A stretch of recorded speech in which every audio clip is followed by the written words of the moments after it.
Our mission on Explore TV is to do just that, explore. And going by road is such a fantastic way to discover Canada. You can tour at your own pace and stop to enjoy unexpected gems along the way. Well, moving from British Columbia to Alberta, the first thing I noticed, and you've noticed, is the scenery. I mean, gone are all the peaks of the Rockies, and we're into this beautiful flat and rolling countryside. That's right, and we're heading south to the lowest point of the Rocky Mountain Ranges. Now, they run sort of diagonally across Canada, and we're basically going to be just off the American border, just off Montana. We're on Route 22, that's the Cowboy Highway, the Cowboy Trail. Cowboy Trail, thank you. Hence the hats. Yep, we've got those on. Hence the big pickup truck. We've got the whole lot going. Let's get to Waterton, mate. As the landscape opens up, you can see why the Cowboy Trail was established here all those years ago. This remains prime farming and ranching country to this day, and the network of transport trails that sprung up in the 1800s is now a fully sealed and signposted route that visitors can enjoy comfortably. After a few hours in the saddle, the majestic Rocky Mountains rise up to greet us in the distance. It really is one of those breathtaking sights that make you stop for a moment to take it all in. Trust me, it will be etched in your memory forever. What a drive, mate. 5.5 hours of some fantastic countryside, and here we are, back in the Rockies. We are, but we've landed in our destination, and how spectacular is this? Waterton Lakes National Park with, surprise, surprise, Waterton Lake behind us. And just down on the plain down here, we have got a black bear. It is so exciting, and it's, I think, just a taste of what we're about to experience. We've got to get out and explore. So let's do it. If wildlife is the reason you're here, you won't be disappointed. As well as bears busily foraging for food, a fenced-off sanctuary on the rolling prairie country near the park gates is home to a family group of bison. They're free to roam their patch, and the parents are understandably protective of their young. So it's best to view them from a distance and from the safety of your car. What Waterton lacks in size, it makes up for with charm. A small permanent population swells during the warmer months to cope with the influx of visitors eager to enjoy some of Canada's most picturesque surroundings. One of the best ways to take in the Waterton area is from the lake itself.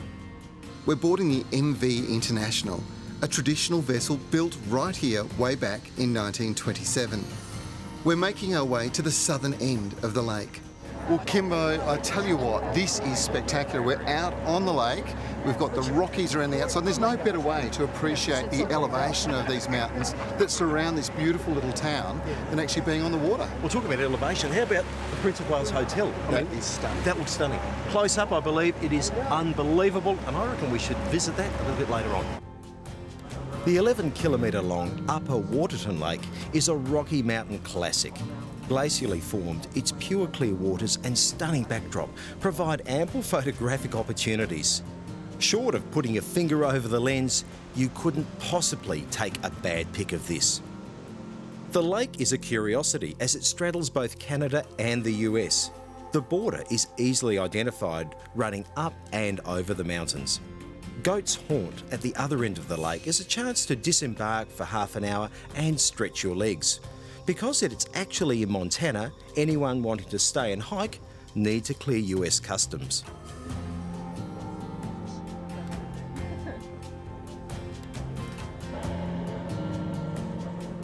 After a short visit stateside, it's time to head back across the border. The trip back offers a fantastic view of the Prince of Wales Hotel. It may sit on the outer edge of the town, but it certainly is the centrepiece of Waterton. Now, the Prince of Wales Hotel is as interesting inside as it is outside, and they would have had some challenges building this in such a windy place. In fact, this is one of the most windiest spots on the planet. So when they put the first foundations down and started building, they actually bounced along and moved out the way, so they had to redo it again. And even then, it still moved a bit. So I suppose they've just anchored it down. There's even sway wires running through the structure. It's incredible. Apparently, on a windy day, if you're at the top, you can actually feel the building just moving a little bit. One of the things I find really interesting about this hotel, though, is it's only only open from mid-June through till September. So you've got about 8 to 10 weeks or so to book. And it's so popular that it's booked up to 6 months out. So if you're planning a holiday, make sure you book early. You'd think the Prince of Wales actually had come here, who then became Edward VIII, and you then became the abdicated king. No, he never turned up. Never turned up. They just named it after him. And you can see all the staff in the Stuart tartan, which is the royal tartan. But it's all about high society, and when you've got high society, you've got to have a high tea.